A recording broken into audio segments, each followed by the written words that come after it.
दोस्तों, आपके क्वेश्चन थे स्क्रूटनी से रिलेटेड कि स्क्रूटनी हम कब भर सकते हैं, क्या स्क्रूटनी का फॉर्म हमें भरना चाहिए।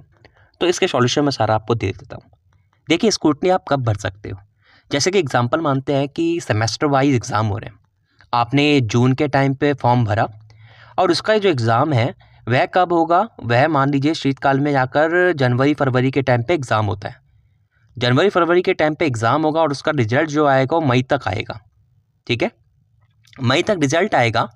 मई तक रिजल्ट आने के बाद आप जो आपका इस बार का रिजल्ट आया है जिसमें आपको लग रहा है कि आपके नंबर कम हो रहे हैं, आपने तो अच्छा करा था लेकिन क्या हुआ वहाँ पर शायद नंबर जोड़ने में दिक्कत हो गई हो या कुछ और दिक्कत हो गई जिस वजह से आपके नंबर बढ़ सकते हैं, आपको रीचेक करानी है, तो आप उसके लिए स्क्रूटनी फॉर्म भर सकते हैं।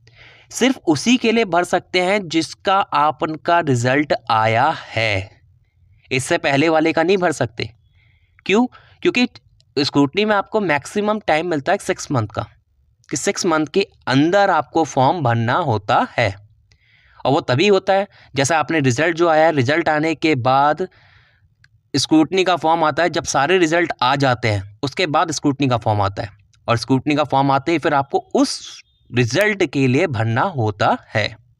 ठीक है, तो इसमें कोई दिक्कत नहीं है। देखिए, भरने वाले भरते हैं, सभी भरते हैं, अधिकतर लोग भरते हैं। क्या होता है मेरे ख्याल से, जहाँ तक जितना मैं जानता हूँ, तो स्क्रूटनी में क्या होता है कि जहाँ पर नंबर, मान लीजिए किसी कोई क्वेश्चन अनचेक रह गया, ठीक है, चेक नहीं हुआ, या किसी में नंबर काउंटिंग में दिक्कत हो गई, तो वहाँ आपका ध्यान दिया जा सकता है।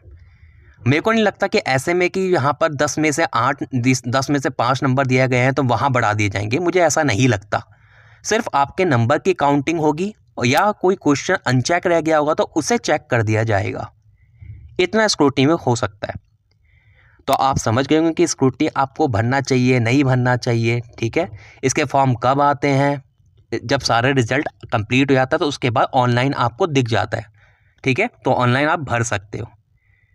ठीक, तो ये था स्क्रूटनी के ऊपर। फिर भी आपको कोई प्रॉब्लम आएगी तो आप मुझे कमेंट करना, मैं कोई ना कोई सॉल्यूशन ले आऊँगा।